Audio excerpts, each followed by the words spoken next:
The story begins with Touya Mochizuki, an average person in the real world who made the mistake of being in the wrong place at the wrong time. He was killed in a lightning strike and appeared before the Maker in heaven. The Maker apologizes to Touya for taking his life by accident. Touya, who seems pretty chill over the fact that he just died, accepts his fate and forgives the Maker for the accident. Impressed by his calm attitude, the Maker decides to make it up to him by reincarnating him in another world. He tells Touya about his plans to send him to a world where he can use magic. He then asks Touya if there's any special thing he'd like to have in the new world.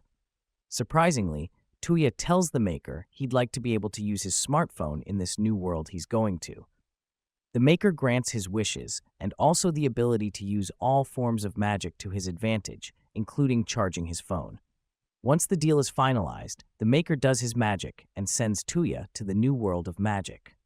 Touya wakes up in the woods, completely confused about his surroundings.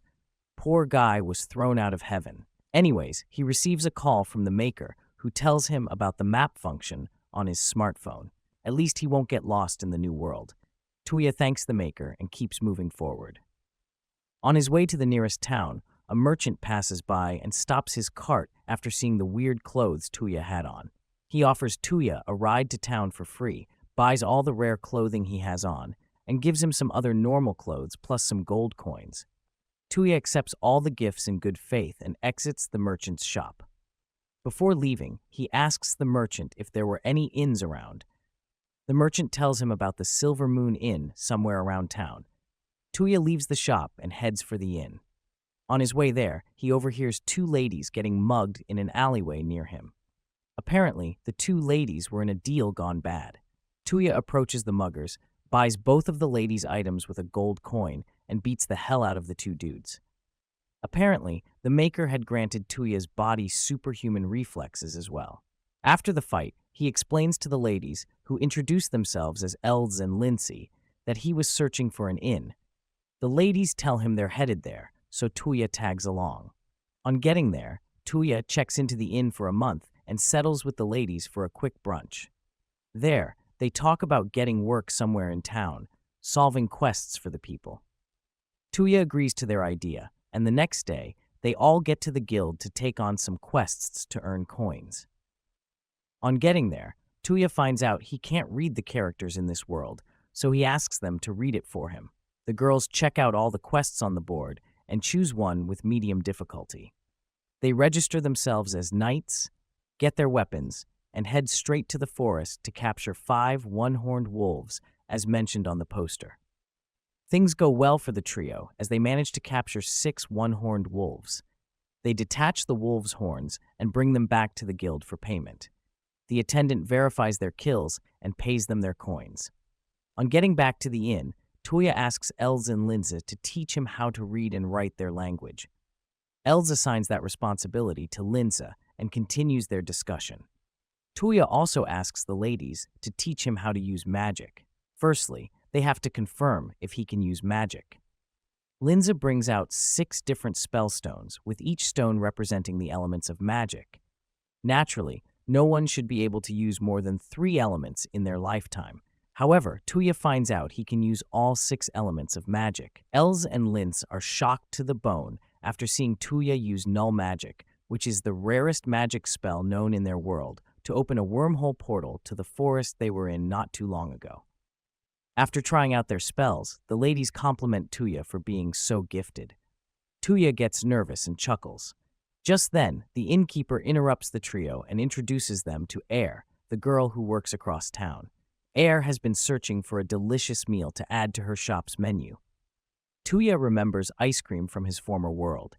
He takes out his phone or magic device and looks up the recipe to make ice cream online. He teaches Air and the girls the recipe and tries it after making it.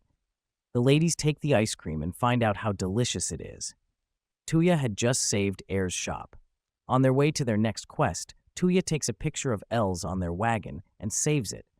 After riding a few meters forward, they decide to stop and take a break. Apparently, they were on a mission to deliver a letter to the royal palace and needed a place to chill out for the day before continuing their journey. As they think of places to get to, they hear some hubbub somewhere around and decide to go check it out.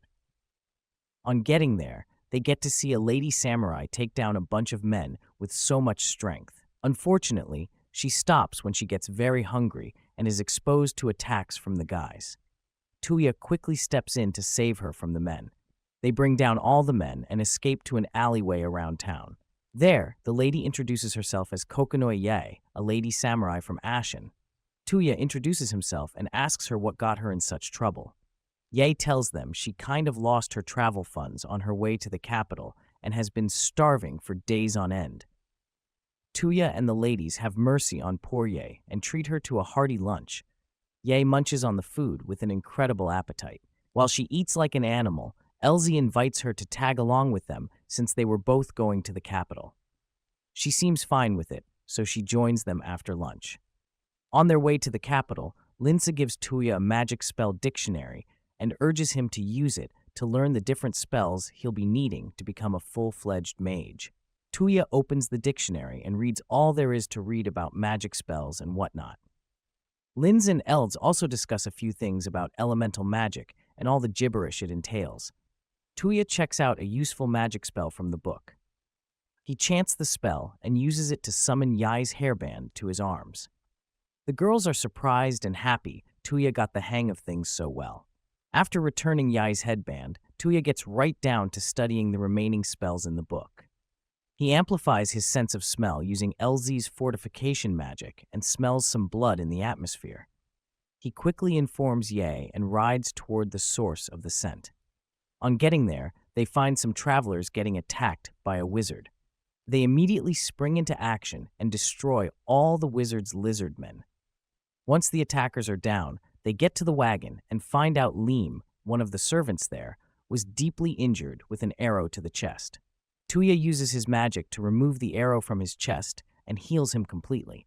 After making a full recovery in seconds, the passengers introduce themselves as Sushi, Elnia, Ortlind, and Lime, her servant. Almost immediately, Els and the others bow down to show their respect to the Duke's daughter. Apparently, Sushi's father is the younger brother of the king of the nation. After showing their thanks, Touya and the ladies follow Sushi and her details to the royal capital. A few hours later, they get to the royal castle. Sushi's dad, who's already been waiting for his daughter and the heroes who saved her, shows his deepest gratitude to Touya and the ladies. At lunch, Touya asks Alfred, Sushi's dad, if he knew who could have been after him. Alfred tells him it's probably some wizard or bandit who wants to extort money from him. Sushi joins them shortly and talks about her mother, Ellen. When asked to meet her, Alfred tells Touya that he can't allow that because she's blind. If only they could find someone who can use null magic, then maybe the person would be able to restore Ellen's vision. Touya, who can use all forms of magic, offers to try using null magic to restore Ellen's vision. He gets the diary and meets Ellen in her chambers in front of the ladies and Alfred. Touya uses his null magic to restore Ellen's vision. For the first time in a long time, Ellen can see her darling once again. The ladies immediately flock around Touya to thank him for helping Ellen see. To show his gratitude, Alfred pays Touya 40 platinum coins. Touya does the conversion and finds out Alfred just handed him 40 million yen. Touya tries to reject the gift. However, Alfred tells him to accept it as a show of good faith, as they'd be needing it on their way back to the village. Later on, as they leave town, Yae humbly asks to keep traveling alongside Touya and the other ladies. Touya has no choice but to accept her request so peace can reign. As they walk through the streets of the royal capital, Touya and the other 3 ladies see a girl who looks lost. They approach her and ask her about her whereabouts. The girl, who's named Arma, tells Touya and the others that she got lost from her elder sister. Touya uses his smartphone to locate Arma's older sister and returns her. Touya leaves his group and returns a few hours later, wearing a coat that possesses some special magical affinity or something. He tells the time with his phone as they get back to the inn. It rains heavily by nighttime, so Touya gets to watch the patron and his friend play a game of shogi on the board he created for them a few days ago. Touya finds out the girls had to step out of the house in the rain just to go help people around town. At that moment, they return from their outing and bring presents for everyone, including the Duke. Touya is tasked to deliver the roll cake to the Duke and his family in appreciation for their hospitality. Touya uses the gate spell to transport himself to the royal palace to see the Duke. He gives his family the roll cake and a game of shogi. Alfred sits down to study the game while his daughter gets to watch them play. Soon, Sushi flares up and tickles Touya into letting her play the game. Touya gets to endure the torture from Sushi until it's late in the night. The next day, Touya and the girls visit the guild to see what missions are available for them. Touya suggests they defeat the Mega Slimes, but the girls object to it. He finds another mission, and the girls accept it. They register themselves for the mission and immediately head into the woods. There, they come across several magical creatures and work together to defeat all of them. Once they're done, they settle down to rest a bit before searching for the treasure. Touya uses his search spell to locate the history relic in a creepy cave system. Linsa clears a path for them into the cave system, and they all get into the dark and creepy cave. Lindsay uses her illumination spell to create some light to navigate through the cave. After walking a few meters forward, they find some ancient writings on the wall in front of them. Touya takes out his smartphone and takes pictures of the writings on the wall. They trace the writings to an earth spell stone. Since Touya is the only person amongst them who can use the Earth's elemental magic, the girls give him space to activate the mechanism. Touya uses his power to activate the stone and opens a door to a closed hallway. They get into the hidden room and find a glass statue resting on a stone. As they fiddle with the glass statue to check something out, the stone comes alive. Touya uses the gate spell to teleport himself and the ladies outside the cave. Sadly for them, the thing follows them and attacks. Touya and the ladies all work together to launch several attacks on the glass thing, all to no avail. Touya decides to try one thing. He uses a teleportation spell to pull the glass monster's red orb to his hands. Then he throws it towards Els, who then shatters it into pieces. This plan works as the glass monster shatters into itself. Now that they've completed the mission, they get back to the royal palace to report their findings to the Duke. The Duke thanks them for their service and gets all the necessary information he needs about the monster. After their little meeting, Touya takes them all back home. At the end, Touya makes copies of the pictures he took back in the ruins and gates himself back to Alfred's house to give him the copies. On getting there, he finds Alfred leaving his house in a rush. Apparently, his brother, the king of the empire, had been poisoned. Alfred was on his way to the palace to investigate the situation and be with his brother in his last moments. Touya tags along with Alfred to the palace. On his way, Alfred tells Touya he suspects that his brother was likely poisoned by the people from the kingdom of Miss Meady, since they're in serious competition with his brother's kingdom. Poisoning the king so as to have a political marriage with his daughter, Princess Yumina, wouldn't sound too far-fetched. Touya gives the matter some serious thought and decides to say nothing until he sees things for himself. On getting to the palace, Count Balsa, a sleazy old man and servant to His Majesty, greets them in a snide manner and tells them they caught the culprit. When asked, the Count tells Alfred the culprit is a messenger from the Miss Meady kingdom. Alfred restrains the Count from doing anything to the messenger until the king gets back to life.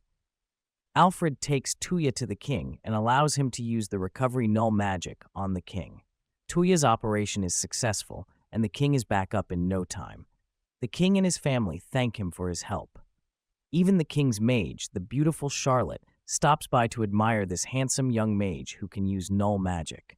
Touya gets very nervous and accepts all the thanks. Now that the king is back to normal, it's time to find the culprit. They summon Olga Strand, the ambassador from the kingdom of Mistmead, to the palace to explain herself. Touya recognizes the girl as Arma's elder sister. He refuses to believe such a nice person could do something like that, so he asks the king to grant him access to the crime scene. On getting there, Touya uses his search magic to find the poison around the room. He requests the king's subjects and Count Balsa to be summoned to the crime scene. On getting there, Touya tells them the culprit is amongst them. Almost immediately, Count Balsa starts sweating. Touya takes up the bottle of wine and proves to everyone that the king's glass was the one laced with poison and not the wine in the bottle. Count Balsa knows he's been made, so he tries to escape. However, Touya stops him with his magic and exposes him. Princess Yumina gets very flustered at Touya's intelligence as she keeps staring at him. After exposing the Count, Touya gets to have tea with the king and his family. As they discuss, Yumina announces Touya as her betrothed. Touya spits out his drink as Yumina's parents approve of their daughter's marriage immediately. Touya tries to talk himself out of the marriage, saying he's too young. Nonetheless, the king and queen tell him they can wait till they're of age before getting them hitched up. Touya can live with the decision, so he accepts being Yumina's betrothed. After the meeting, Touya receives a call from the maker, who congratulates him on his recent engagement. Touya only mutters in anger and ends the call. In the next scene, Touya tells his people about his recent engagement. Yumina joins the girls and asks them to join their group and go with them on hunting missions. The group has no choice but to accept Yumina on their team. On their next guild mission, they take Yumina along with them. Yumina summons some wolves and tells them to go search the forest for the Yetis. Soon, the Yetis run out of their hiding place as they chase the wolves.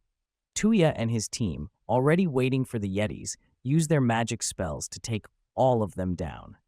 After completing their mission, Touya commends his girls for being the cutest yet the strongest girls he's ever seen. Following their chit-chat, Touya and his team get back to town. After submitting the Yetis for assessment and getting their cash, Touya decides to form a pact with a heavenly beast. He summons one resembling a snow tiger and shows it his immense magical strength. The snow tiger has no choice but to succumb to his master's call. To complete the pact, the snow tiger asks Touya to give it a name. Touya names it Kohaku and seals the deal. Now on to the next part. This time, Kohaku asks Touya to let him stay near him at all times. Since he's too big to follow him, Kohaku transforms himself into a white cat. The ladies see the cute white cat and begin playing with it on their next quest. The ladies are a bit worried, seeing as they're to investigate slime monsters. Legend has it that these slime monsters are well known for melting women's clothing and exposing several parts of their bodies to perverts. This means good news for Touya, so he encourages the girls to take heart and accept their new mission with all their hearts. Since they have no choice, the ladies continue their journey to the slime monster's location. Upon getting there, Touya and the girls encounter their first slime monster. They keep moving into the building to the in-house library to find all they can about the slime monsters. The girls make sure to watch their every step so they don't run into the slime molds. Meanwhile, Touya and his pet beast Kohaku keep warding off the green slimes they meet on the way.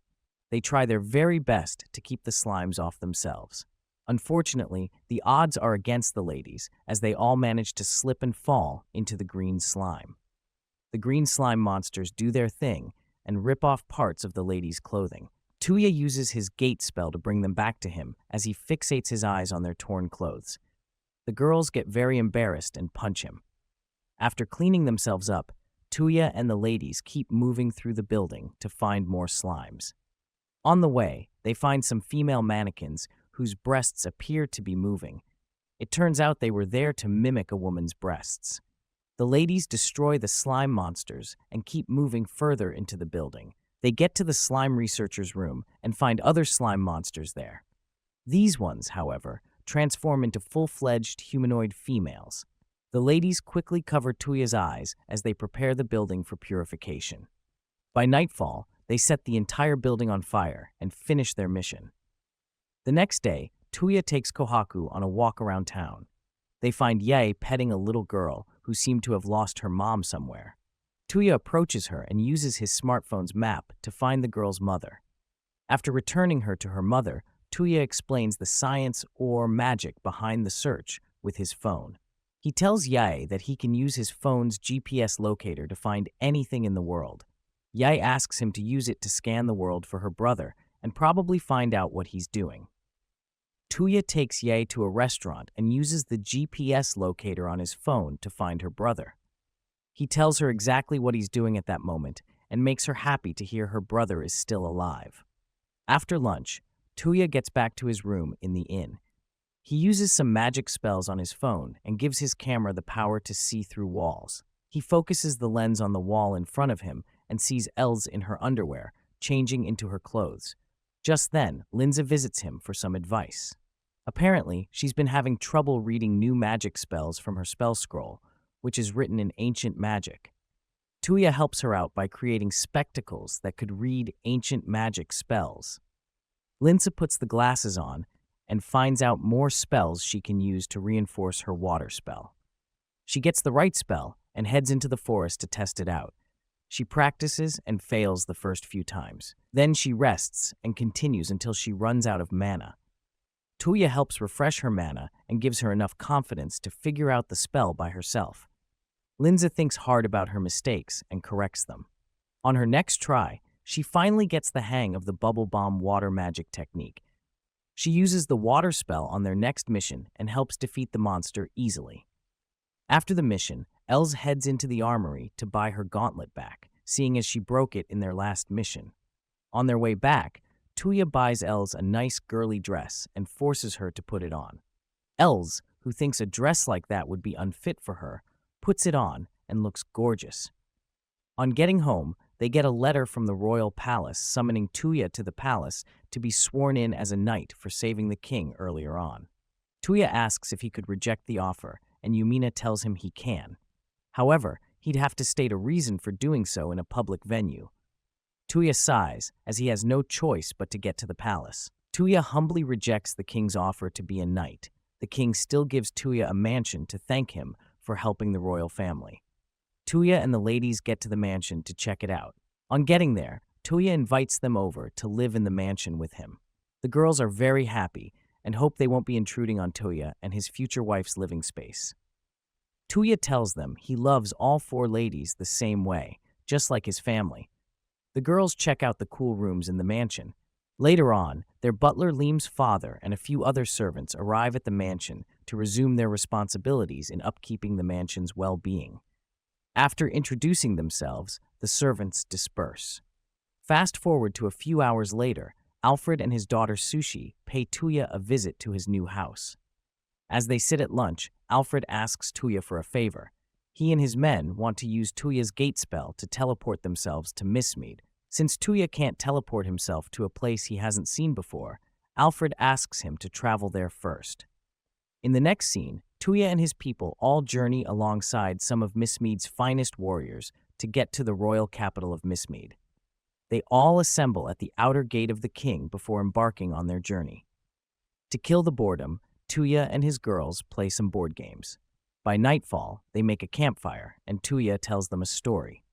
As he finishes his story, Olga senses some bandits ambushing them to steal their goods. Touya takes out his phone, marks all of them, and uses his paralysis spell to take out all the bandits hiding in the trees. They then gather them all and contemplate what to do with the bandits. While they talk, Touya and his girl notice some chemistry between a certain knight, Lion, and Olga. It sounds like Lion likes her and is too scared to confess to her. Touya and the girls decide to help Lion get with Olga before they get to the capital. The next day, the group makes a stopover at a small town. Touya, Yumina, and Arma spot Lion checking out some presents. They approach him and ask who he was buying the souvenir for. Lion lies and tells them it's for his mother. Touya refuses to break character. Arma stylishly tells Lion what her sister likes, and they all leave. Before they're out of sight, they peep over to Lion and find him buying that exact same thing. Later on, Touya gets back to their wagons. There, Touya senses something weird, almost like someone is following them. He tries using his magic to find them. However, the person conceals his aura. Soon, they find Olga and see her wearing the hair accessory Lion bought her earlier. They continue their journey to the capital and encounter something big deep in the forest. It turns out a dragon had gone rogue and was attacking the town of Eld. Touya and his people quickly rush to the town to protect it against the dragons. On getting there, the dragon insults Touya and his beast. To punish it, Touya immobilizes it and cuts off its wings. The dragon refuses to stop as it keeps spitting fire all around it. Eventually, the other girls arrive and help Touya knock the dragon down completely. Before they get a chance to celebrate, a red dragon who rules over the sacred land comes by to take his rogue comrade. After finding out how much power Touya has, He bows down and apologizes dearly for his comrade's behavior. Things go back to normal, and Touya gets to rest on his fiancée's legs. He wakes up the next morning to find out the girls had bet on him while he was asleep. Although he's completely in blue over what the ladies are doing, Touya just stands there and watches them do their thing. A few hours after waking up, Touya and the ladies begin rebuilding the village the rogue dragon destroyed the previous night. They make sure to cut off some parts of the dragon they slayed and donate them to the villagers to ensure they get their village back and running in the shortest time possible. The knights from Miss Mead, Lion and his comrade, are in awe over Touya's willingness to help the village despite not being obliged to.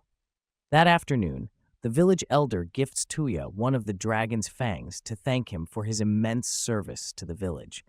Touya is about to refuse it, but he remembers how useful the fang would be for his weapon modifications. Touya collects the gift and continues his journey with his people to the kingdom of Miss Mead. Before nighttime, they arrive at the royal capital of Miss Mead. The king receives them with warm hands and commends Touya for his help slaying the rogue dragon and helping one of his villages. After the necessary introductions, the king of Miss Mead finds out the kingdom of Belfast, Touya's kingdom, wishes to form an alliance with the Miss Mead kingdom. The king receives the emissary from the Belfast king and proposes a spar between himself and the dragon slayer, Touya. Turns out Miss Meady's king is one of those who appreciate others' strength by fighting with them. Touya prepares himself to fight the king of Miss Meady. When the fight begins, Touya uses his null magic slip to make the king trip and fall, thus ending the matchup. Clearly, the king can't have that, so he demands a rematch. This time, things get serious between the two of them. Touya tries some of the spells in his book, but the king appears to be too fast for him.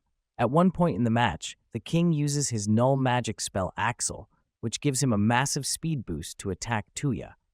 Touya dodges the attack and uses the same Axle spell to give himself a massive speed boost.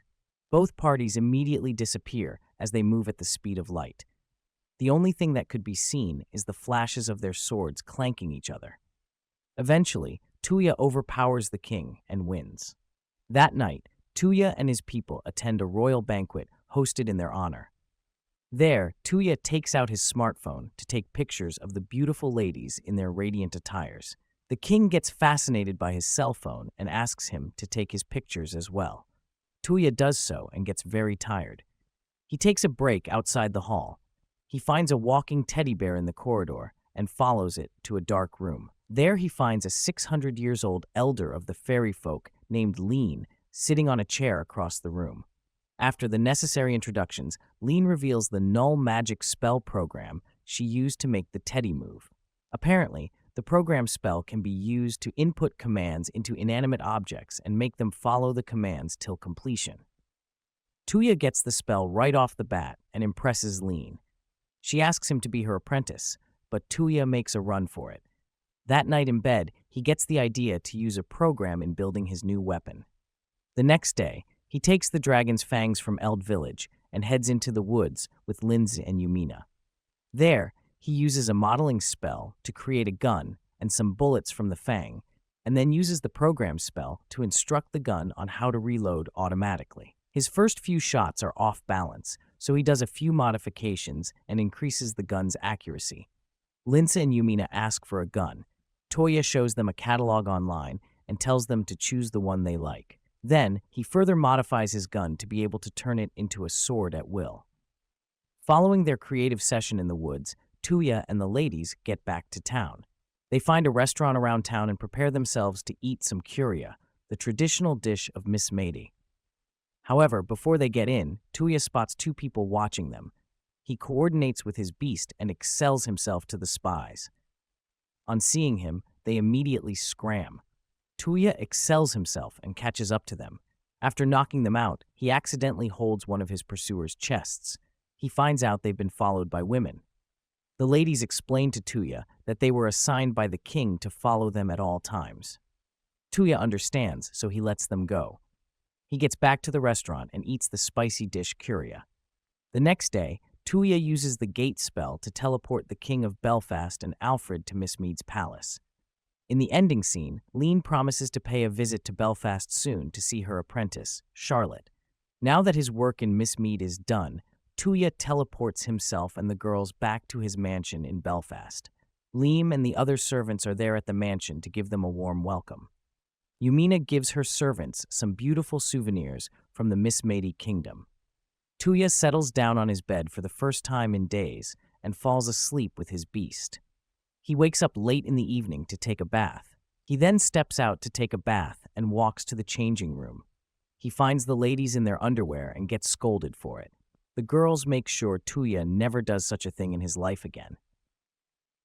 After taking his scolding, Touya steps outside to continue practicing his spells. Alfred arrives shortly to pay him a visit. He asks Touya what he was doing, and Touya tells him he's trying to make a bicycle. Clearly, Alfred hasn't seen a bicycle in his life, so he thanks Touya for his help with the Miss Maid thing and waits for Touya to get the bicycle done. In 30 minutes' time, Touya finishes his first bicycle. Alfred tries to ride the bike for the first time and falls down a few times. Soon, the ladies notice the ruckus in the yard outside. They find the Duke of the Kingdom riding a bike and decide to join him and learn. In a few hours, the ladies turn the bike riding thing into a competition. Elsa gets very competitive with the others and makes sure to ride the bike faster than her sister. They eventually catch up to the Duke and race him. Touya just stands there watching them all until something bad happens. After a fun ride riding and falling off bikes, Alfred asks Touya to make one more bicycle. Touya gets into town to get more material supplies. On his way there, he finds a young lady getting mugged in an alleyway. Naturally, Touya helps her out and knocks the crooks out with his gun. The lady thanks him for rescuing her and asks if he has some food. Turns out she was pickpocketing from the crooks and was about to get punished. Touya takes Renan, the girl, to a bench outside and buys her some snacks. Apparently, the poor girl is an orphan who has no choice but to sleep in the streets. Touya asks her to come work in his mansion so she can get paid. Rennie appreciates his request and follows him back to the mansion. There, Rennie changes into some maid's clothes and becomes a servant of Touya. The other maids come in and take her away so she can start learning how to be a maid. Touya figures he forgot to get the bike materials, so he gets back to town with the ladies to get the supplies. There they find Arma and join her to continue shopping. They find Lion and Olga, Arma's sister, walking together. They follow the two and spy on them. As they watch from the corners, Touya and the ladies find out how shy Lion was to Olga's hands. The ladies ask Touya why men get so shy toward them. Touya politely ignores them and just keeps watching over Lion and Olga. They follow them to a restaurant to spy on them. Touya takes out his phone and uses his X-ray cameras to watch the two. Olga seems to be having a very good time as her face lights up red. After their date, Olga steps out of the restaurant. Arma rushes to go meet her sister. However, she runs into the king of Miss Mead. Miss Mead's king joins the teens and spies on Lion and Olga. Lion keeps getting hesitant to touch Olga, and this disgusts the king of Miss Mead. Soon, some crooks attack the stalls near them. Lion stands up to the crooks and challenges them. Touya and the king get very scared of Lion, so they put on disguises to avoid getting caught. Unfortunately for them, Lion sees through their disguises and figures out it's them. Touya gets tired of spying on them and outrightly makes Lion confess his feelings for Olga right away. Thankfully, Olga feels the same and agrees to go out with him. After their victory, Touya gets back to his mansion and finds Lean and her apprentice Charlotte. Touya asks her what she's here for, and Lean tells him she's there to ask him about the red orb monster he destroyed a few weeks back. She narrates that the red orb belonged to magical beasts with translucent bodies called phrases. Touya tells her he'd keep an eye for one. Lean spills the bad news to Touya and his people. Turns out she'll be staying in Belfast for a while. She asks Touya for a favor to take her to an ancient ruin in Ashen, Ye's homeland. To get an idea of where the place is, Lean tells Touya to use the recall spell to find a memory of Ashen in Ye's brain. Touya gets close to Ye and uses recall to find the streets of Ashen. After the ritual, Lean asks him to open a gate to that place. Touya opens a gate and teleports Lean and the girls to the ruins in Ashen.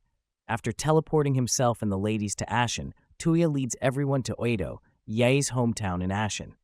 As they walk through the sullen town, Ye explains her land's culture to her listeners.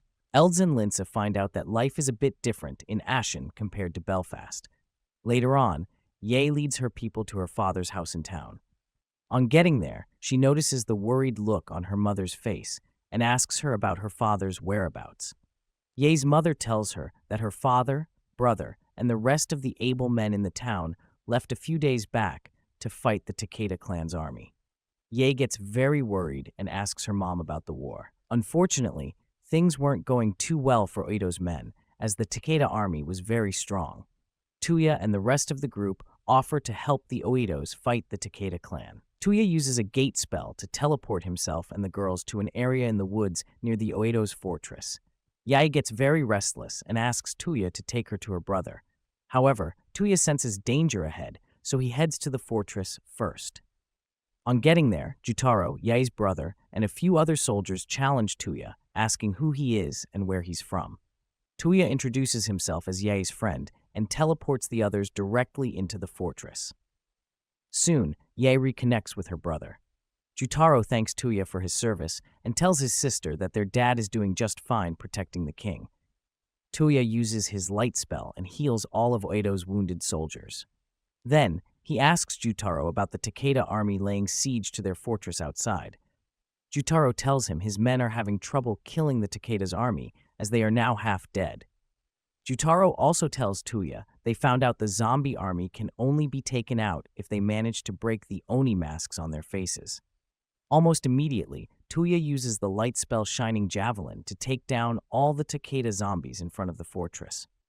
The Oitos let out a victorious cry and thank their savior, Touya. Soon, Ieyasu, head of Tokugawa's, shows up to personally thank Touya and his crew for helping them out with the zombie army. Then they speak business. As it turns out, Shingen, the real leader of the Takeda clan, had already passed away. The zombie army that attacked them earlier on was led by his dark magic strategist. Ieyasu tells Touya that they still haven't verified the authenticity of the news yet, but they'd keep investigating. Just then, one of the 4 Takeda generals, General Kusaka's warrior Tsubaki, arrives with a secret letter from her master. The letter was asking for Ieyasu's help in rescuing the other 3 generals captured deep in Takeda territory. Touya decides to infiltrate the base stealthily before striking. He asks Lean, the fairy, if she could turn them invisible for a short time so they could get there without raising any alarms. Touya picks those that will follow him and reads Tsubaki's mind to get a clear picture of where they're going. That night, Touya teleports himself just outside Takeda territory. Once Lean turns him invisible, he tries teleporting into the enemy territory. However, he is stopped as the barrier erected prevents him from entering. Lean gets very naughty and plays with Tsubaki's breasts since they're invisible. She pins the crime on Touya. Tsubaki lets out moans as she is both embarrassed and enjoying herself. Touya cuts the crap and gets his 3-man team into the Takeda dungeon. He frees all the 3 captured generals and heads out to destroy the talismans holding Takeda's barrier up. After destroying them all, Touya takes out all the Oni masked soldiers around them and teleports them all to the dark strategist, who turns out to be waiting for them. On getting there, the strategist turns their dead comrade, Oyakata, against them. Touya takes him down and faces the enemy. The strategist unveils the red orb he has in his eyes and boasts of having all the power in the world. Touya uses the Eport spell to retrieve the orb and destroy it almost immediately. The strategist's body withers into dust and he dies. The next day, Ieyasu tells Touya the Niria ruins are located in the seabed. He also mentions he's been on an island near the ruins before and still remembers it. Touya uses recall to get the island's location from Ieyasu's head, and then uses Gate to teleport himself and the ladies to the exact beach closest to the location of the ruins. Once they get to the beach, Touya and the ladies all rush in to enjoy the cool beach. Since they don't have swimsuits, they ask Touya to take them all back to Belfast so they could get some. Touya obliges to their request and teleports them back to Belfast to get swimsuits. They return to the beach with the Duke, the King, and some other servants to take some time off their heavy duties. Touya creates some tents for the ladies to change inside. Now that everyone's inside their swimsuits, They get back to the beach to join the others. The ladies all face Touya to seek his validation over their bodies in the swimsuits. After a few embarrassing moments with Touya, the ladies go for a swim in the ocean. With so many breasts everywhere, Touya can't help but look at the soft, crispy chests of the ladies. Soon, Sushi and Arma also join the ladies in the water to play some beach ball. Touya gets so fixated on his girls in the water that he doesn't see Cecil behind him. When he looks back, his gaze goes down to her chest. Touya gets himself a good look at the things he may never touch and allows Cecil to join the girls in the water. Touya suddenly hears men shouting somewhere around and traces the sound. Turns out the king and his brother were also having a race of their own. He gets back to his tent and relaxes himself. Yumina approaches him in her nice swimsuit and asks him to join her in the ocean. However, Touya refuses to join her and would rather search for the ruins. Yumina understands and leaves. Just then, Lean meets with Touya and teases him again. Once she's done having her fun, she tells Touya they have to get back to investigating the ruins. Lean cannot swim, so Touya decides to check it out himself. He dives into the ocean, but couldn't hold his breath long enough. Thankfully, Kohaku, his beast, was there to save him before he drowned. After regaining consciousness, Touya and Lean asked Charlotte if she knew of a spell that could make someone breathe underwater. Charlotte couldn't remember any spell that could do that. Suddenly, Kohaku remembers the beasts of the Black Monarch. Touya and Kohaku immediately get on with summoning the beasts. They cast a summoning spell into the ground and summon the great beasts of the Black Monarch to their world. When the beasts arrive, they remember their old friend and ask after his master. On hearing that Touya was Kohaku's master, they challenge him to a fight to prove his strength. If Touya wins, they'll form a pact with him. Touya takes out his gun and programs one of the bullets with a slip spell that activates infinitely. As a result, the Black Monarch beasts keep tripping and falling until they give up. In the meantime, the ladies play volleyball a few yards away from Touya. After making a wonderful play, Linz's chest cloth comes off. She quickly puts it on before Touya sees it fall. A few hours into the day, the Black Monarch beasts get tired and surrender to Touya. After hearing his request, the beasts shrink their size and activate a water protection spell on their new master. Touya gets covered in the protective bubble and walks toward the ocean. On his way to the ocean, the four ladies all line up and ask Touya to pick his favorite woman out of all of them. Touya gets flustered and chooses Sushi instead. The girls are disappointed, but they suck it up and join him to play. By evening time, Touya gets to the ocean floor and walks under the water like he was on land. He enters the ruins and activates a magic circle inside it. The mechanism triggers a teleportation system that takes Touya to a floating island. On getting there, a humanoid machine named Francesca approaches him without wearing anything under her waist. She introduces herself and welcomes Touya to the 50,000-year-old aerial garden. Touya asks Francesca why she isn't wearing anything under her waist. Francesca tells him that's how she was programmed by her master. Touya asks her if she could put something on. Francesca takes out a skirt and puts it on. Touya then asks her about the entire place. Turns out the floating island is called the Garden of Babylon and was built by a professor several thousand years ago. Francesca mentions that she's an android robot built to take care of the garden in her master's absence. Following the explanation, Cheska gets very sensual and keeps asking Touya to touch her down in her private area. Of course, Touya refuses to touch the freak. Touya introduces himself as Touya. Cheska tells Touya that the island was created 5,000 years ago by Professor Babylon, a powerful mage who could use all the elemental magic. She put Cheska in charge of the garden's maintenance until a visitor came by and claimed ownership of the garden. Since Touya is the only visitor the garden has received in the last 5,000 years, he has to take over. Cheska explains why she would gladly hand it over to him. Apparently, if Touya had been sensual with her from the start, she would have rejected him. However, since he didn't give in to his lusts, he gets eligible to take over the garden. Touya sweats and wonders who created Cheska. Cecil and the other ladies all play on the beach, searching for crabs and other small crustaceans. At one point, They all get worried over Touya and wonder whether or not he's doing fine. Speaking of the devil, Touya appears right that moment and brings them all to the garden with his gate spell. Now inside the floating island, Cheska lets all the girls know that ownership of the floating island has now been transferred to her loving master and husband, Touya. The four girls demand an explanation from Touya. To make matters worse, Cheska tells the girls that she showed her underwear to Touya. Lindsay, who's the shy one, sits Touya down and starts interrogating him. Lean steps into his defense and tells Linz not to judge Touya too much. He probably doesn't know how the ladies feel about him, so he's not obliged to stick to them. Linz understands and stops oppressing Touya. Later on, the four girls, Ye, Linz, Elz, and Yumina, all walk through a section of the garden. Yumina stops them and reminds them of a discussion they had back in the mansion. As it turns out, Yumina knows that the other three ladies are in love with Touya. She proposes that all four of them confess their feelings to Touya and marry him all at once. The ladies get very flustered, with their faces all reddened with embarrassment and blushes. Yumina tells them now's the day they confess their feelings to Touya and ask for his hand in marriage. Touya's got some riz. The three ladies were already imagining Touya marrying all four of them. They make up their mind to confess and continue walking. In the meantime, Touya and Lean enjoy their time in the garden together. Cheska tells Touya and Lean about the remaining floating islands the professor created in her leisure time.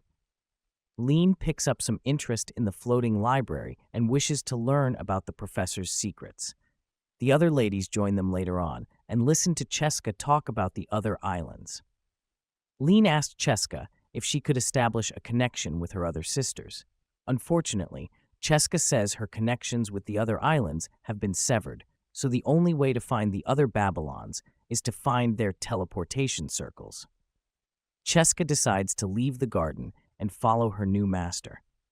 Touya gets worried about her leaving the garden. However, Cheska tells him not to worry, that they'll be able to control the garden once he finishes his registration. Touya asks Cheska how they'll get it, and she kisses him in front of everyone. While kissing him, Cheska gets Touya's saliva and records it as his genetic information. Once she's done, Lindsay summons the courage to stand up and confess her feelings to Touya before planting a kiss on his lips. All that's left now is for Elsie and Yai to confess their feelings to Touya so they can be free. After exploring the rest of the garden, Cheska follows Touya and the remaining ladies back home. She joins the servants, dresses up like them, and joins Leem to begin her training to be a maid. Touya gets to his room to think a little about what happened between him and Linza back in the garden before he falls asleep. Yumina visits him to talk. Touya lets her into his room and asks what she was there for. Yumina immediately flares up and lets Touya know she's angry at him for kissing Cheska and Linz so easily. She's just jealous because Touya hasn't kissed her before. Touya gets surprised that she isn't affected by Linz's confession. Yumina tells him she was the one who actually encouraged Linza to confess her feelings to him. The only reason she is angry at him is because he hasn't kissed her. To make it up to her, Touya brings her close to himself and plants a soft kiss on Yumina's lips. After the kiss, she asks him what he thinks of Linza. Touya says, although he may not love Linz, he still likes and cherishes her. Almost immediately, Linza materializes in the room. Turns out she's been turned invisible and was watching over them all this while. Touya gets to her and properly confesses his feelings for her. Linz thanks him for being honest with her and hugs him. Yumina also gets close and hugs her husband-to-be. Before they leave, they ask Touya to kiss them. Touya kisses their forehead and goes to sleep. The next day, Elza wakes Touya up and takes him to the yard outside to face her and Ye. Touya asks the ladies what they're after. Elsie and Ye both order Touya to fight them right there. If they win, Touya would have to listen to their request. However, if he wins, they'd back down and never talk about their feelings for Touya. They also prohibit Touya from using any magical spells before beginning the fight. Touya gets the upper hand in the first hand of the fight. However, the ladies manage to corner and knock him out. When he wakes up, Elza and Ye both confess their feelings to Touya. Yumina and Linza join them in the yard and ask Touya to make his decision. Touya begs them for more time and heads back to the floating garden to think. Cheska joins him and has a discussion with him. She mentions to him that she has a message from the professor to him. Touya asks her to show him the message, and she brings out a USB cord from her arms. Touya plugs the cord into his phone and activates the message. A hologram of the professor appears on his phone. She tells him about her power to see several thousand years into the future. In one of her visions, she found out about the phrase dragons, who were hell-bent on ridding the world of all living things. When asked where they were now, the professor tells Touya the phrases suddenly disappeared. Touya asks if she knows about his future with the 4 girls. The professor refuses to tell him. Instead, she leaves him to fantasize about what may happen and ends the message. After receiving the message, Touya teleports himself to the heavens to meet the Maker. The Maker is more than happy to see his creation again. Touya asks for some advice on his issue with the ladies. The Maker summons the Queen of Love in the heavens to give Touya the best advice she can. After hearing the matter, the Queen of Love tells him to get a little selfish and asks the 4 of them to give him time to develop and mature into a man they'll all love and cherish. Touya gets back to his mansion and tells the ladies to give him time to mature into a real man before getting married. The ladies all agreed to wait for Touya to end their meeting. Touya would have to kiss all their foreheads before leaving them. Els goes first, but ends up punching him in the stomach. Outside the building, Lean and a few other servants give themselves a good laugh over what's happening inside the room. Touya takes his ladies to their next quest. This time, they have to defeat the mithril golems and take their control orbs back to the guild. Yae tries to slash them with her sword, but her sword breaks. Touya figures out how strong they are, so he teleports them up into the sky and lets them free fall to the ground. This plan works as the golems' bodies crack and become more vulnerable. With that, Touya and the ladies direct the strongest magic attacks in their arsenal and eventually take down the mithril golems.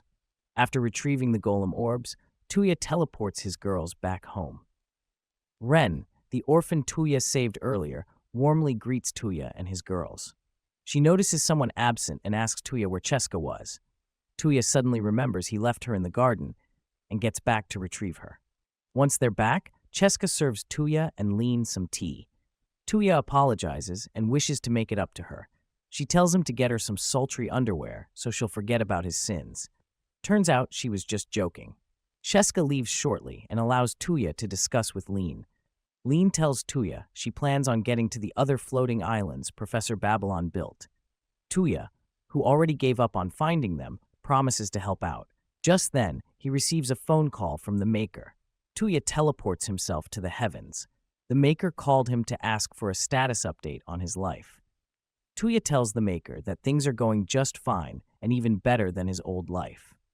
The Queen of Love stops by and teases him about his recent engagement to his 4 fiancées. In the meantime, the ladies are seen taking a bath in the mansion. Yumina and the girls stare at the engagement rings Touya bought and gave to each and every one of them. They thank Touya for infusing some helpful magic spells into the rings so the girls don't run into trouble. As they blush over the rings, Yumina tells them about her worries. Seeing as Touya is such a good person, she fears some other woman might take advantage of that in due time and cause Touya to turn bad. They all promise each other to support Touya any way they can. In the next scene, Yae and Touya go into town to get some supplies. As they browse the shops, Yae gets nervous and asks Touya to hold hands with her while walking. Touya succumbs to her request and holds her hand before continuing their shopping. Later during the day, Yumina and Touya pay the king a visit in his palace to announce their engagement. The king of Belfast gets very happy and asks Touya to get married quickly so he could get his grandchildren. The queen, however, lets Touya know that there will be others who don't think highly of him, so he should be ready to fight for Yumina when the time comes.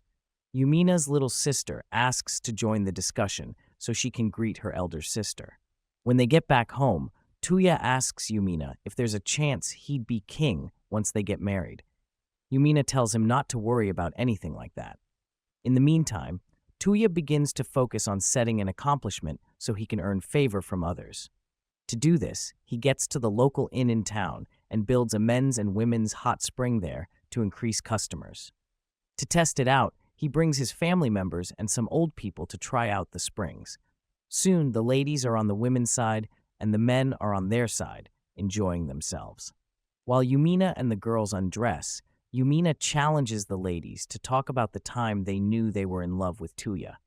With embarrassing looks on their faces, the ladies narrate the moments they knew they had feelings for Touya.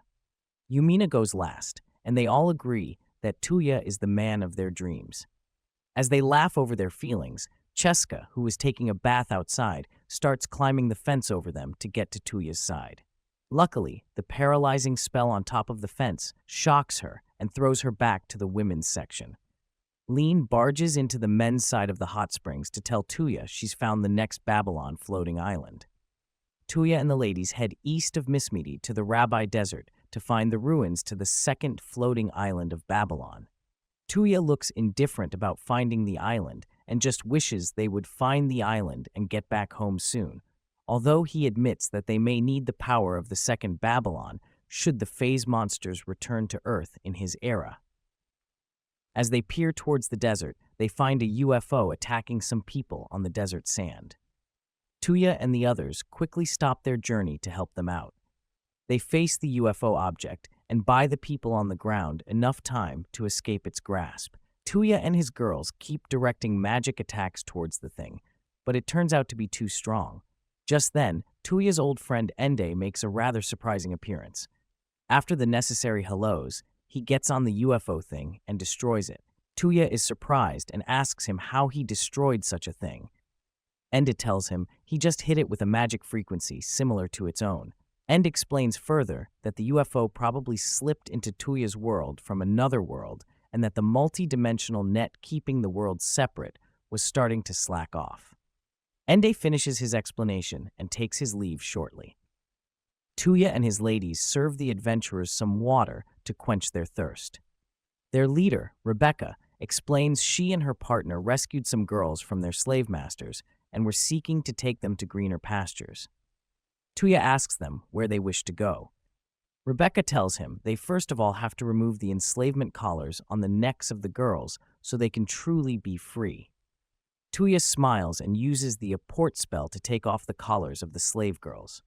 Yumina steps in and tells the girls to follow them to Belfast to make a living. Everyone agrees, so Touya teleports them to Belfast.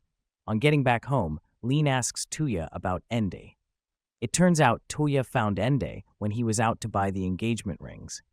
He had helped Ende pay for his stuff as he couldn't pay with an old coin he had.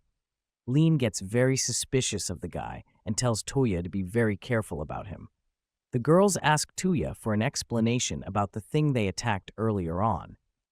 Touya tells them about the phrase and their history with Earth.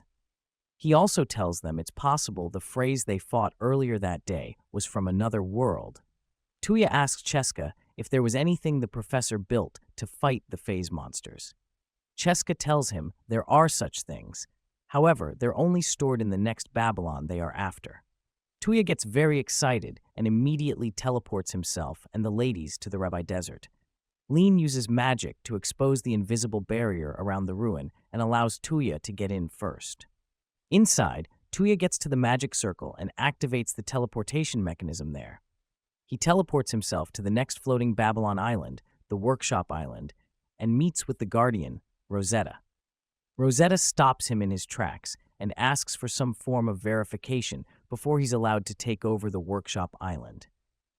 Touya tells her he's already taken over the Garden Island owned by Cheska. Rosetta smiles and tells him things will be much easier since he's already experienced. Touya asks for his test, and Rosetta tells him to guess the colors of her undies without moving from where he is. Touya uses his long sense spell to shift his vision under her skirt. He finds out she wasn't wearing anything under and tells it to her. Rosetta confirms his answer and appoints him as the new master of the Workshop Island. She kisses him just like Cheska did and completes his registration. After the horrific processing, Touya checks the workshop out. He discovers various interesting things about this island. Rosetta shows him a white room that allows any engineer to manufacture anything he chooses with just a few taps. To test it out, Touya asks Rosetta to copy his gun and reproduce it using mithril material. Just that, and she creates a similar gun with the copy technique. Touya asks her if she could create equipment called the frame gears. However, Rosetta says she can't since she doesn't have the blueprints. Up next, Touya uses Gate to bring the others to the workshop island. He asks Cheska and Rosetta if they could merge both islands together. Cheska and Rosetta agree to Touya's idea and begin heading towards Belfast. Upon getting back to the mansion, Touya tells Rebecca they can stay at the mansion till they find befitting jobs for themselves in town. Rebecca and her partner thank Touya for his kindness. A few days later, Touya visits Rebecca and the girls in their new workplace. He just finished building his library right around town, so he lets them work in the cafe.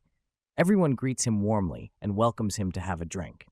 Touya thinks about how successful his bicycle business has gotten. He'd used the workshop in Rosetta's Island to mass-produce the bicycles and sell them at a higher price. One of the freed slaves complains to Touya about not having any magic aptitudes, even though his grandpa could use null magic. Touya tells the little guy to keep trying and not give up.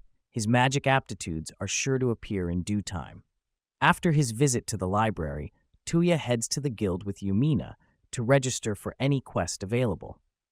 On getting there, the attendant recognizes him and asks him if he could help her with a book about the Order of Rose from his library. On their way back, Yumina explains all she can about the Order of Rose and tells Touya about the author of the series, who's also her close friend and princess of the Refrees Imperium, Riliel Ren Refrees. After hearing all the information about the author, Touya decides to go exterminate the bloody crab in the desert first, before getting the book. He carries Yumina straight to the forest and finishes it off in a matter of minutes. They carry the crab back to the guild and get their rewards.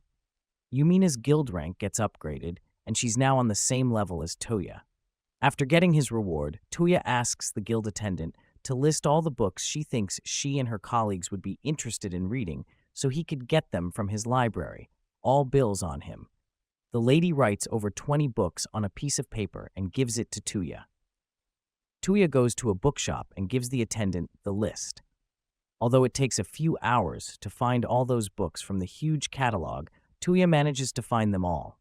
As he's about to cash in and leave for his own library, he hears a customer throwing a tantrum after finding out the women's famous book, Rose Magical, was out of stock. She finds out Touya bought the last book and asks him to please let her buy the last one. Touya refuses to release the book for her, so she proposes a deal with him. If he can release the Rose Magical for her, she'll give him an autograph. Touya thinks she's just another nobody trying to trick him. However, he sounds her out and finds out she's actually the real princess, Riliel Ren Refrees. He gets disgusted at her rural behaviors and tells her about Yumina. Riliel finds out Touya is Yumina's fiancé and keeps quiet. Touya heads over to the workshop, prints another version of the Rose Magical, then gives it to Riliel and gets the books to his library. The ladies are very happy for the help as they pick up their books and leave. Touya turns to the little boy who was complaining earlier on and asks him what he wants. The boy tells him he wants to get very strong so he can protect someone very dear to him. As he talks, the little boy makes eye contact with one of the freed slave girls working at the receptionist desk opposite. Touya notices some chemistry between them and figures out she's the one he wants to protect. He takes the little boy to the palace and asks the head of the knights at the palace to train him. He meets with Linz and takes her to the Silver Moon Hot Springs to cool off before ending the day. The owners of the inn thank him greatly for helping them out with the hot springs. After a hot bath, Touya buys Linz a nice dress. She puts it on and looks absolutely radiant in it. Lindsay gets very nervous in the outfit and trips. Touya is there to catch her. He makes sure to tell her how beautiful she looks in the outfit. The day ends on a good note. A few days later, Riliel releases her next series. Touya checks out the first volume and finds out the story is somehow similar to his. He promises to deal with her the next time he meets her, as he gets understandably upset about things. In the first scene, Touya finds Linza reading again. He advises her to take breaks when needed and avoid overreading. Linza thanks her fiancé for his kind words and gives him the list of books the library needs. Touya gets the list and heads to the Empire to get the books. On getting there, Touya finds the entire Empire in ruins. He races towards the palace to figure out what was wrong with the Empire grounds. On his way there, he finds the army attacking a local policeman. He rescues the policeman and finds out the army general may be staging a coup on the Empire. He quickly races to the palace and hears a lady screaming somewhere nearby.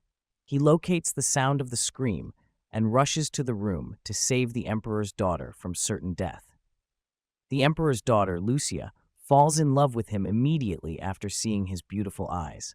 Soon, the guard on her detail, Carol, stops by and thanks Touya for saving the daughter. Touya explains to them that he used teleportation magic to come to the Empire so he could buy some things for his shop. On hearing this, Carol begs him to teleport himself and them to the Emperor's bedchambers to check up on him.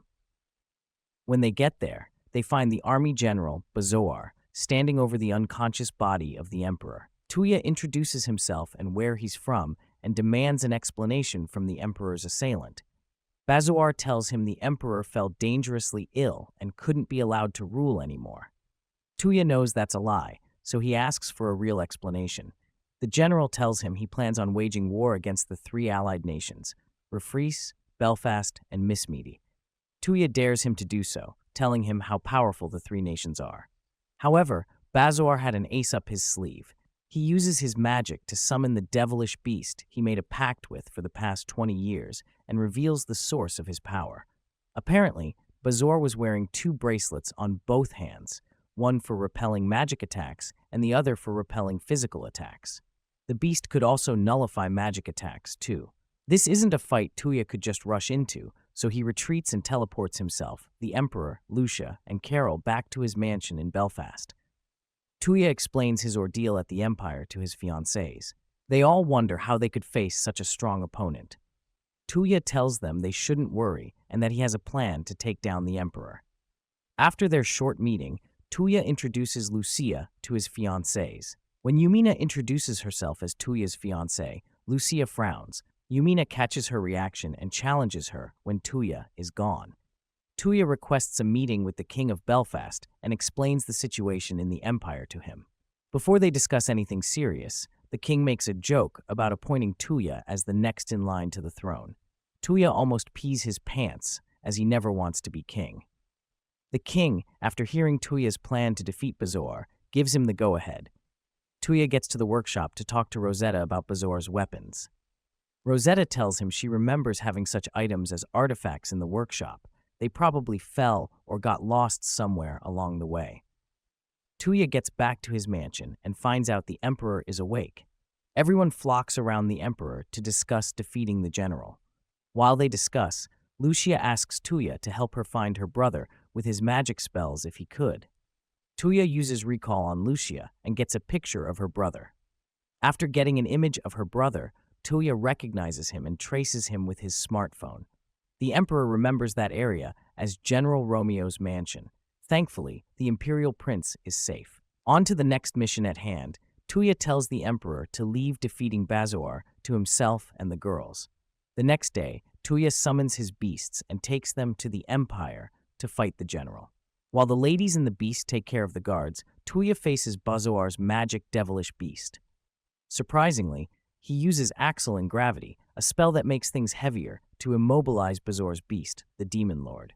Then he faces Bazoar and traps him in a tempered glass cell of rotten slime. Bazoar suffocates and passes out. Touya had just defeated the general in the funniest of ways. The Empire gets back to its kingdom and formally addresses its people. The Imperial Prince is reunited with his family, and Touya gets back to his girls. Lucia joins them and finds out how fun it is to be a fiancé of Touya's. The Emperor invites Touya for lunch one day to formally express his gratitude for his help in bringing down Bazoar. To thank him for his help, he decides to betroth Lucia to Touya. Touya frowns as he thinks of a way to reject the engagement. However, Yumina speaks for him and accepts the proposal on his behalf. Touya is left with no choice but to accept his new fiancée into his household. Man's riz is contagious, not going to lie. So that's how Touya got a fifth wife. The other ladies rejoice over having another woman join them. Touya, on the other hand, is not so joyous as he's now gotten too many women on his hands. Anyway, he does a little bit of talking with the kings, who tell him about the portions of land the emperor is gifting to him. So the plan is to give Touya some portions of land and name him ruler of the new kingdom. This way, Touya will have some status and would look befitting to marry Yumina and the others. Touya accepts the offer to become a monarch and gets back to his mansion. His wives express their joy over their husband's new achievements. They ask him what name he plans on naming his new kingdom. Touya calls his new kingdom Brunhild, and the ladies like it. Touya wonders whether it'll be a good idea to teleport the entire mansion to the new kingdom. However, the girls tell him to leave the mansion to be their base of operations in Belfast. As they discuss, Lucia arrives in her new dress and joins the family meeting. She suggests they build a castle on the land so Touya would be a true ruler. Touya and the others agree to that. In the next scene, they head to the workshop of Babylon and work with Rosetta to build the new castle. Rosetta explains all the materials they'd be needing to build a brand new castle. The list goes on and on until Touya gets tired. They remember an abandoned castle in a ruined kingdom and loot it for supplies. In a few days, Touya builds his castle using the materials they looted and some modeling magic. Touya and his girls visit the castle for the first time. Lean joins them and makes herself at home. Soon, the servants come by and set up their workstations in the castle. Touya makes sure to build a teleportation portal between his castle and the mansion in Belfast so they could transport themselves much easier. He and Ren try the portal out. On getting to the mansion, Touya finds out he's been summoned to the king's palace. He gets to the palace and meets with the ruler of Refrees, Rick Refrees. Turns out the word of Touya's new kingdom has spread to the far reaches of Refrees. Rick wishes to check out his new castle with the king of Belfast. Touya takes them to his new castle and lets them loose. He keeps wondering about the best indoor recreational sport to add to his castle and can't come up with any. He keeps thinking his wives would destroy them all. Nonetheless, he creates all of them and also adds a spa for them to cool off when needed. Later in the day, Tsubaki visits Touya and asks to serve under his leadership. Touya asks her about the Takadans, and she narrates that they've already separated. Tsubaki tells him the new lord neglected the populace and had his lands taken away from him by powerful nations. So with no land to their name, Tsubaki thought she could bring her remaining people to live with Touya in his new kingdom. Touya agrees to this and lets them all into his kingdom. At day, Touya meets with the people who thank him greatly for letting them stay in his kingdom. He meets with Master Kusaka and discusses building the entire nation with him. With that, Kusaka becomes Brunhild's urban planner. In a couple of scenes, Brunhild goes from just a castle to having a few houses for her new citizens.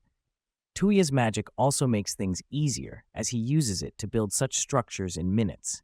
Lucia has a difficult time adjusting to her new life as Touya's betrothed.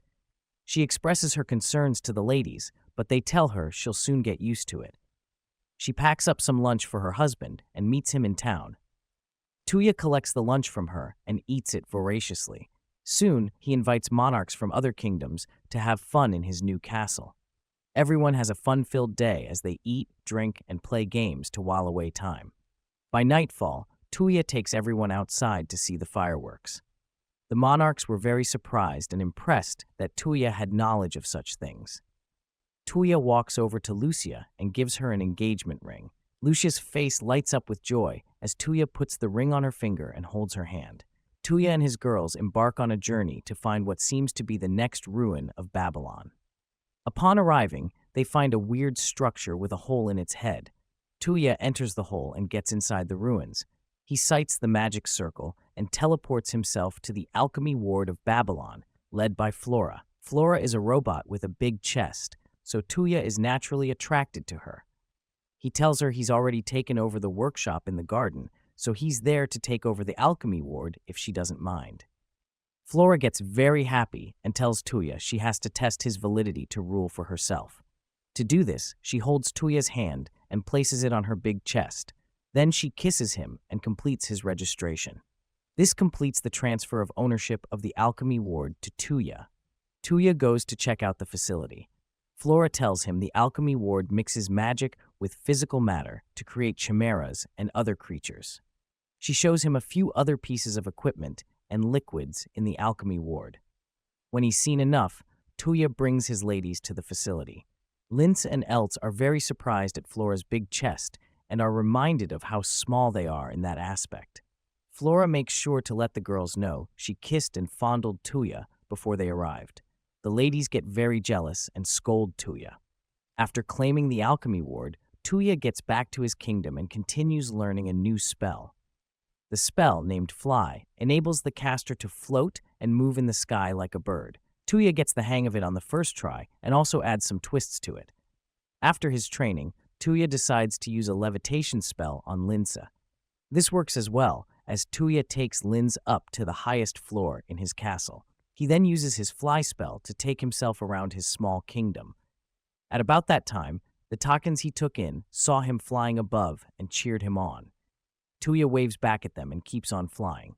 Just then, he gets a call from the Maker and answers it. On the other end is the Queen of Love.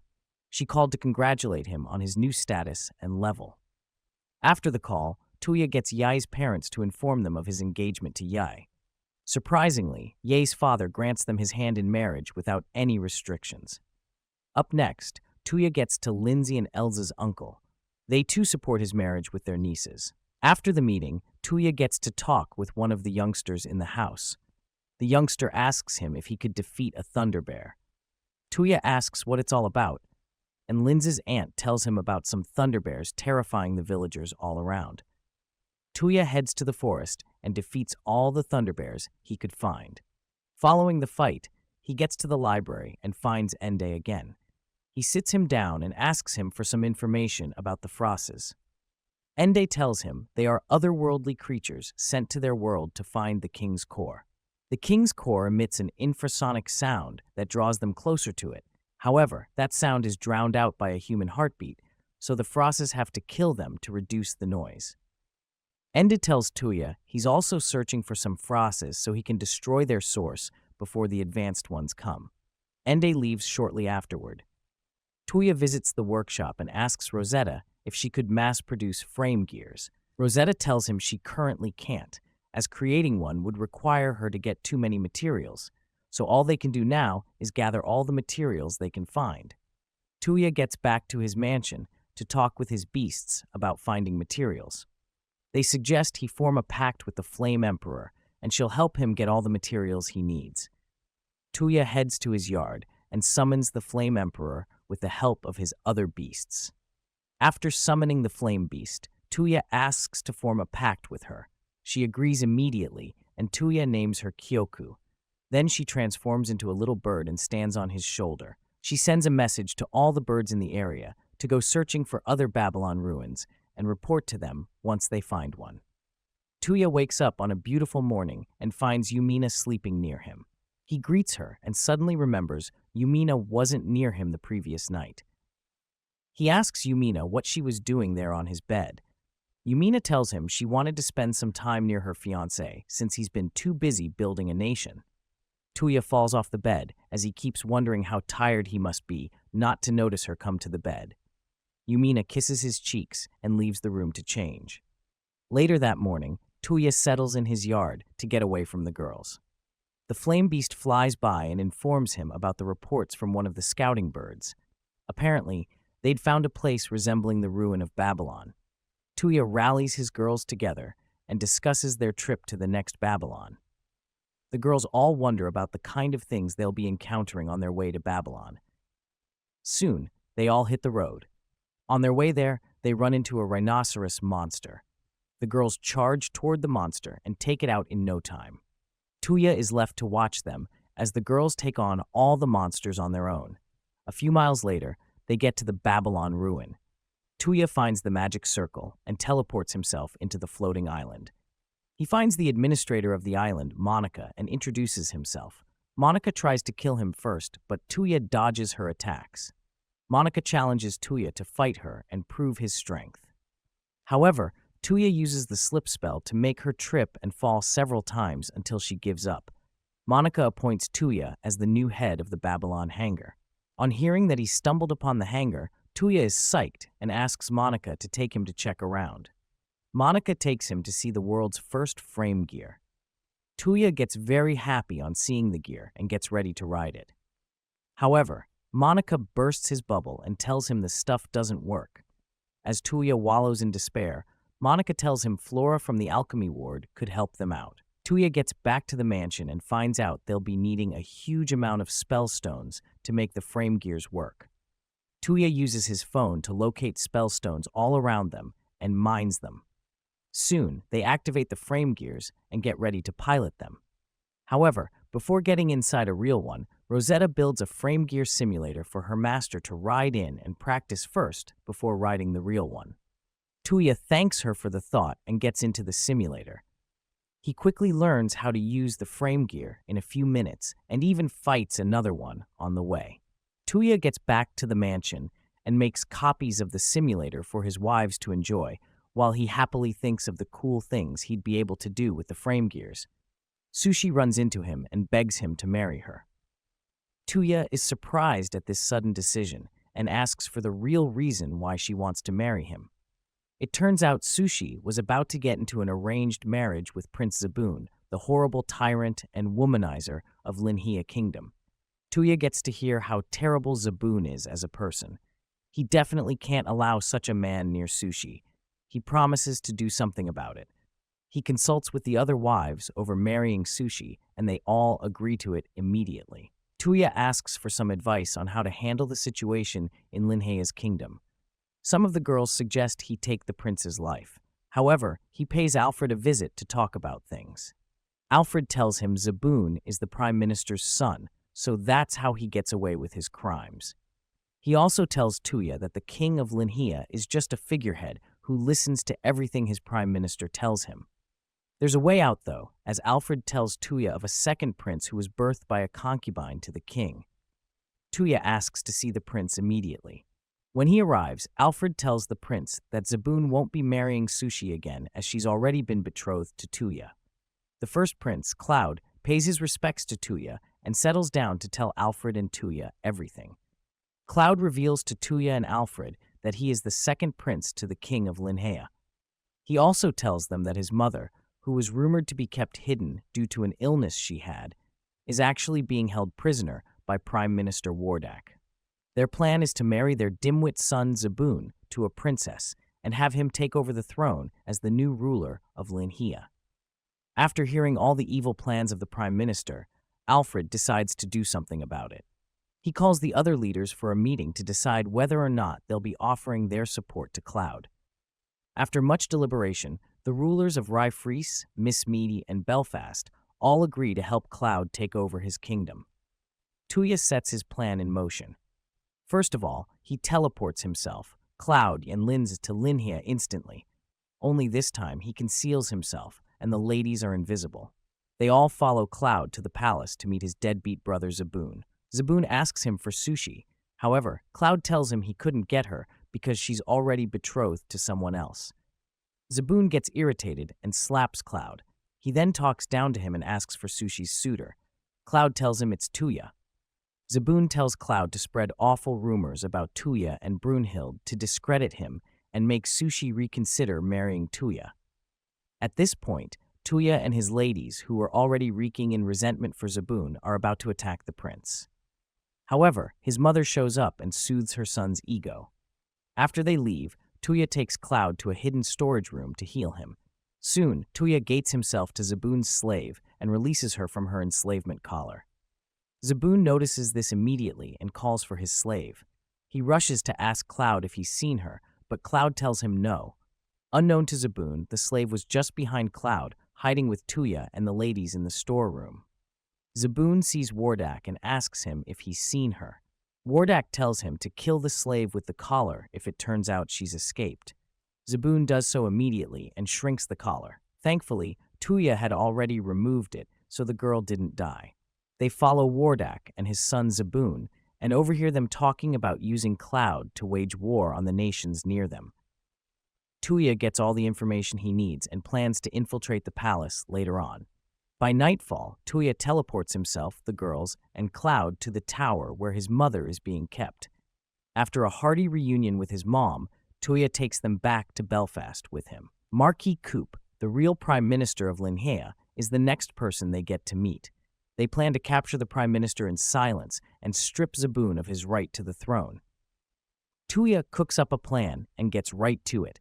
The next day, Touya makes himself invisible again and slips into the Linhea palace. Wardak doesn't take the news of Cloud's mother's disappearance very lightly. He orders his guards to keep searching through the palace to find them. Touya manages to get into the same room with Wardak and the king's wife while invisible. He takes out his phone and records Wardak and the king's wife's plan to not only overthrow the king, but also eliminate his bloodline and make Zaboon king. After getting his evidence, Touya shows it to his girls, the Marquis, and the king of Linhea himself. The king calls a meeting with his officials to announce his successor to the throne. Wardak and the king's wife are present to hear the good news. However, the king shocks them as he appoints Cloud as the next king of Linhea. Zaboon, Wardak, and the king's wife challenge his decision to name Cloud as king of Linhea. The king calls Touya to the stage to present his evidence. Touya plays the recording in front of everyone and exposes them. As punishment for their treason, the king sentences them to the death penalty. Then he leaves things in the hands of the new king, Cloud. Wardak and his people are sold off as slaves to a slave master. Touya returns home to meet his new wife, Sushi. At first, he fails to recognize her as his wife. However, Sushi's cuteness makes him accept her as his new wife. In the first scene, Touya and his ladies attend Lion and Olga's marriage ceremony.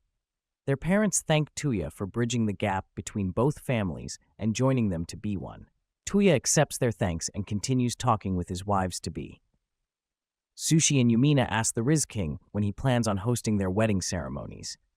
Touya just keeps quiet and tells them he'd think about it.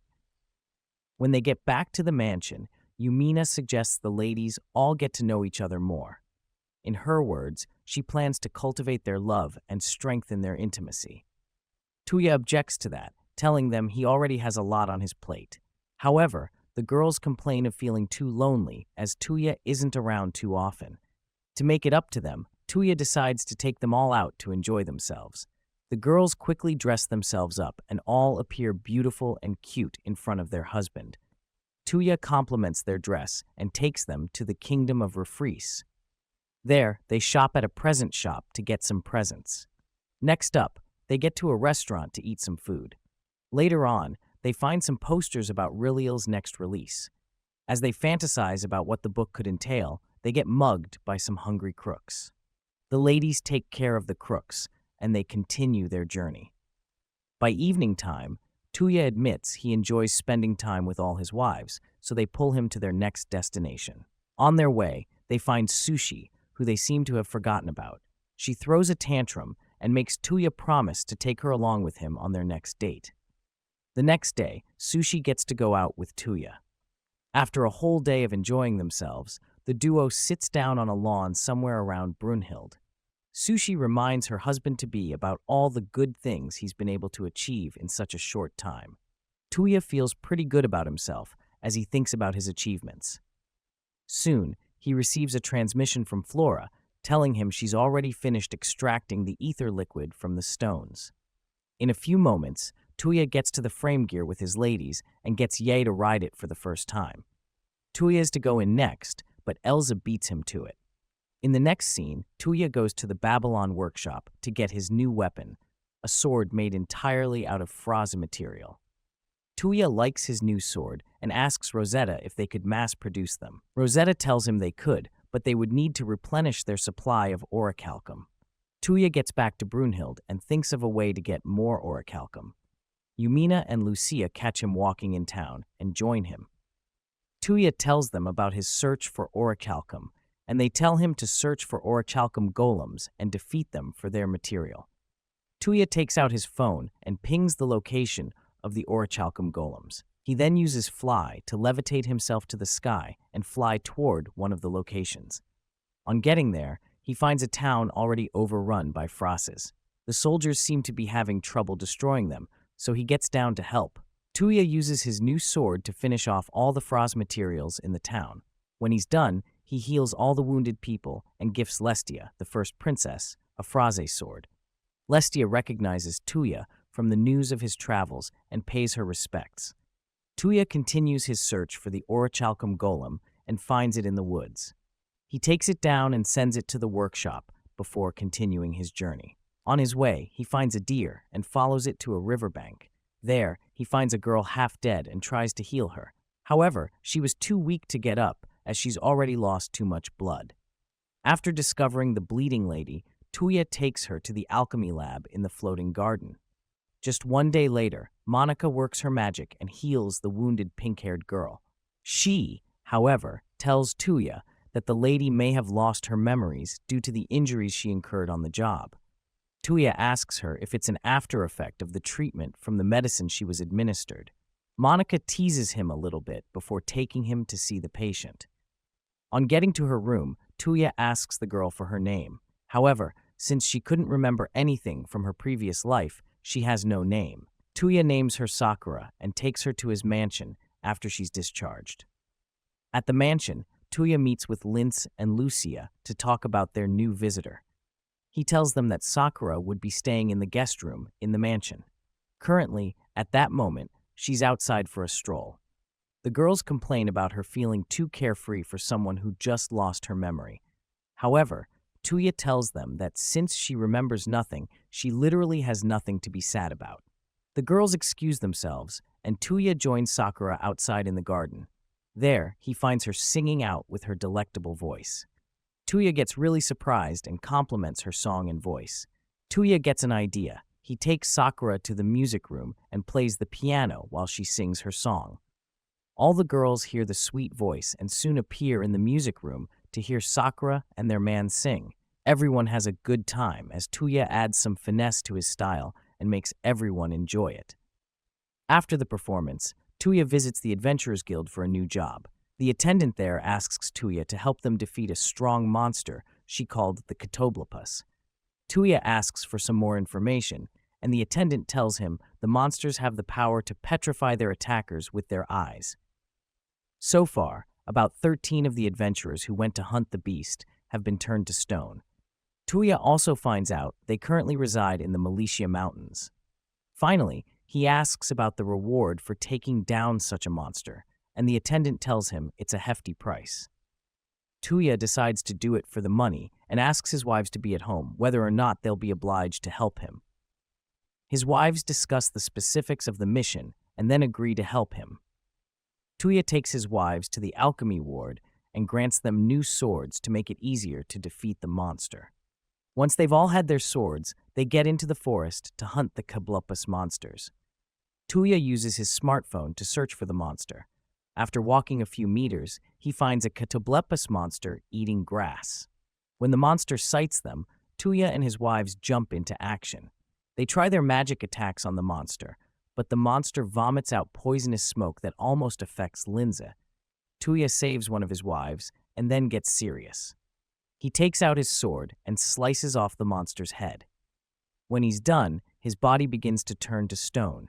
He uses his power to remove the stones from his leg and changes his shoes. A few minutes later, Lucia's skirt and lower body get petrified, meaning she may have to change her clothes and underwear. The girls quickly rush in to help their fellow colleague after pushing Touya away. While they think of what to do about the lady, another Catoblepus monster arrives and petrifies Touya's legs. He removes the stones from his leg and takes down the second monster. His wives thank him for the help, and they get back to the Adventurers Guild. They also carry the other 13 adventurers, and Touya frees them. After getting their reward, Touya and the other kings test out a new batch of frame gears. After the tests, the kings of the surrounding kingdoms all chill out with Touya.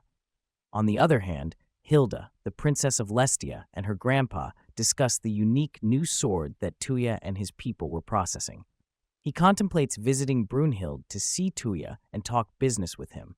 Hilda, who's been wanting to see Touya, agrees to follow her grandpa. Touya spends some of his afternoon leisure time in the workshop garden, supervising the creation of more frame gears, when suddenly he receives a message that someone who claims to be his older sister was at his mansion and was requesting his presence. Touya hears the voice from the PA and figures out the person's lie, none other than the goddess of love.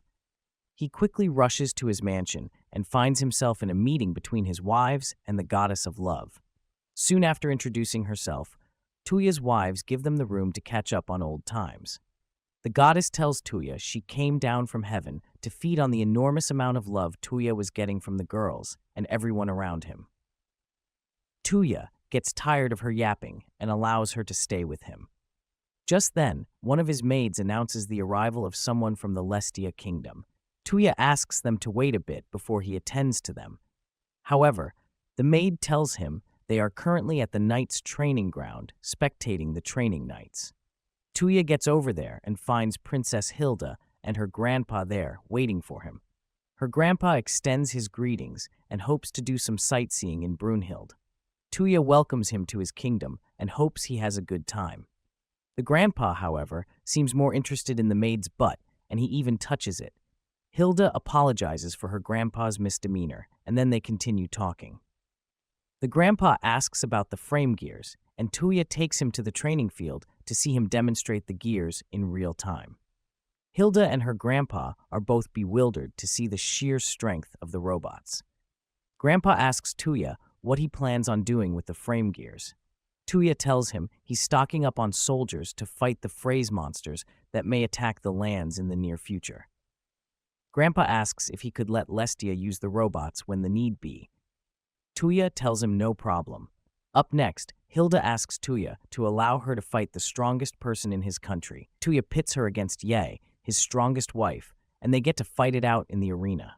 After some minutes of seriousness, Hilda defeats Ye in a friendly spar. After the fight, she finds out Ye was one of Touya's many wives. She gets very flustered as she herself had plans to confess her feelings to Touya. Ye suspects history is about to repeat itself. She and the goddess of love butt in and help Hilda confess her feelings to Touya. So out of nowhere, Hilda becomes the 7th wife of Touya. Man, this guy's riz is contagious. Anyways, Hilda is more than happy to join the crew of wives Touya was collecting, with Touya getting confused as usual. Her grandpa, however, steps in and refuses to release his granddaughter without a fight, so he challenges Hilda to a fight. If she wins, she gets to wed Touya.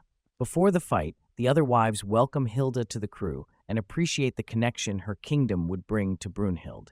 The goddess of love quickly steps in and asks Hilda to tell her how she fell in love with Touya. Hilda shyly tells everyone about the first time Touya saved her from the monsters plaguing her land at the time. She said she was so taken aback by his coolness and strength that she fell in love with him at first sight. The girls all cheer for a lovely story. The goddess, however, just keeps on feeding on the love in the air and enriches her skin. The girls then remind Hilda about her match with her grandpa and tell her to win at all costs so she can join them. A few minutes later, Hilda fights her grandpa. In the first half of the fight, the grandpa takes the win. However, Touya plays dirty and conjures up a lady dressed in a swimsuit. Hilda's grandpa gets distracted for a little while and gets overpowered by his granddaughter. Hilda wins the fight in one swoop, and the grandpa admits defeat. He gives Hilda and Touya his blessing and makes them promise to protect themselves till the end. After the fight, Hilda bows down in respect to the livelihood she's about to get herself into. They talk about Touya's parents, wondering who they all are.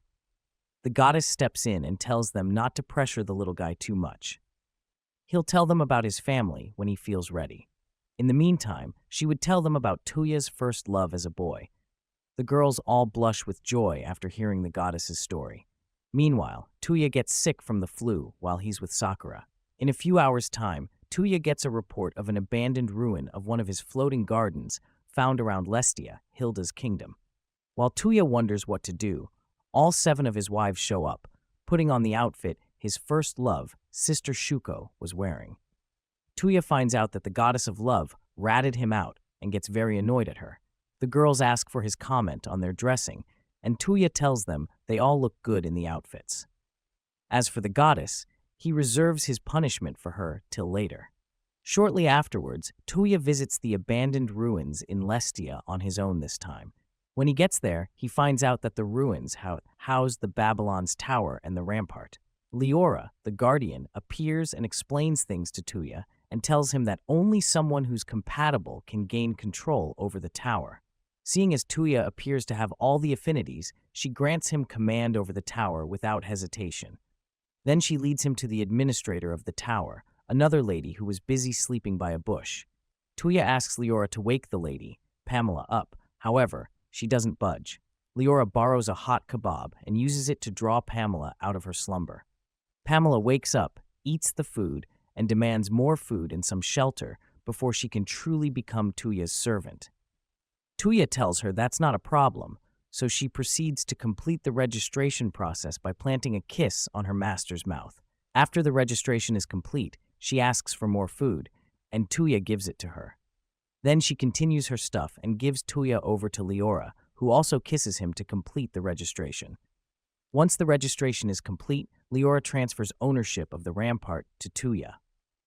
Once they're done with the transfer of ownership, Leora and Pamela show Touya the reactor that converts air and water energy into magic energy. Pamela falls asleep as usual and leaves the touring to Leora. When they're done, Touya teleports his wives to the rampart for some sightseeing. Leora recounts all of Touya's wives and finds out Sue is missing. Just then, his beast requests a gate to deliver an urgent message to Touya. Touya lets him into the room and finds out that the Queen of Belfast had already been put to bed. Touya quickly opens a gate to the palace and finds the king fiddling in joy over his bouncing baby boy. He asks Touya to give that baby a name, and Touya names it Yamato. The king loves the name and raises the baby up high in the sky. The baby begins to cry, and the king rushes back to return the baby to his mother.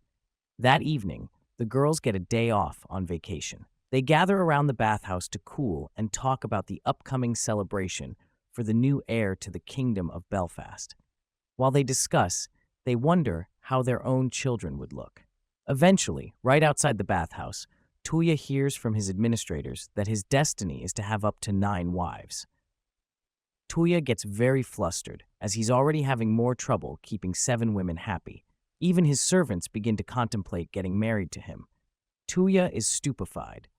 Later on, the girls dress up and line up in front of Touya and ask him to tell them what he was discussing with his servants. Touya tries his best to stop Leora from spilling the beans about him having 9 wives, but they all push him away and hear the entire thing from Leora. After finding out their husband may have more wives, they get very surprised. Linz asks her husband to get them back to the mansion so they can discuss his punishment properly. At the mansion, the girls have a little discussion and decide to let him live. However, for trying to keep things from them, they sentence him to give them a kiss on the lips as restitution. Touya gets very shocked and tells them to finish preparations for the prince's naming. After that, he'll kiss them all. The girls agree with him, so they continue the preparations. Later that night, Touya and the others enjoy the fireworks and serve the commoners food to enjoy and celebrate the prince's birth. Touya feels very grateful for everything. He has begun kissing the girls. Lindsay, Sushi, Lucia, and the others take it pretty well. However, Hilda faints from the cringeworthiness, and Ye with Els each punch Touya to the sky. Once he's done kissing all his brides, they get to see the last one of the fireworks and enjoy their night. They find Leora with an orb that could see the future and ask her to see their master's future.